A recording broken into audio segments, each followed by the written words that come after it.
the beginning of the road trip. We're off to pick up the car.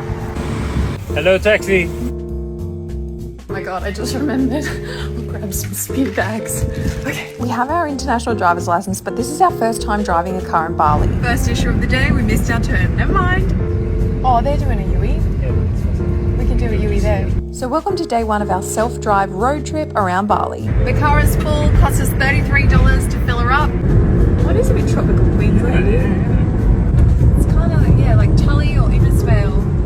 So let's head off from our hometown Sanur and head up the east coast of Bali. As we're a family of 6, we've hired a car to do this trip. And it just so happened that our first unplanned stop was a natural salt farm just down the road from Goa Lawa. This was super interesting to watch and to see the whole process. That's a lot of salt.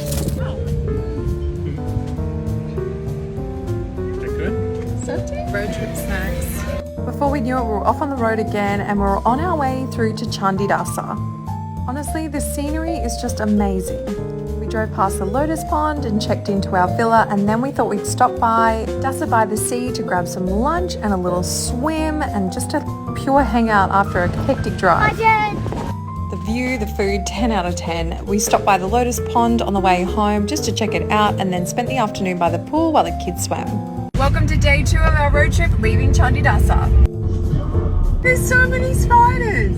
Bit of rain over there. It wasn't quite the day that we planned. Fox woke up with an itchy eye, and by the time we arrived at our destination, it was fully swollen. And with a morning of snorkeling booked in, we decided to brave it for an hour or two before we could even get anywhere close to an apothec or chemist. So we all jumped on board the little boat, headed out for a snorkel, and we stopped on the way to the Blue Lagoon. The seas were pretty rough and the tide was pretty strong, but the kids got to see a turtle. We jumped back in the boat and headed round to the actual Blue Lagoon location. From the second you jump in, there is fish all around you everywhere.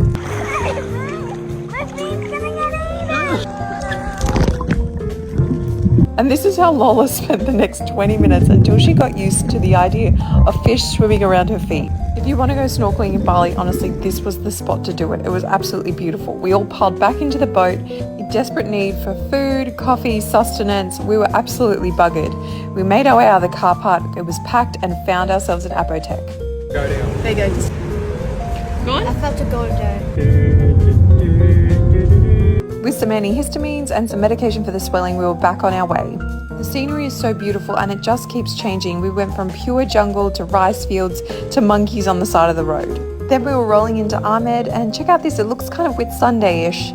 We checked into our accommodation, and because there's 6 of us, we actually needed 2 villas. We were right on the waterfront and the receptionist actually told us we could snorkel right out the front, so that's what we did. We headed down to the beach and look what we found.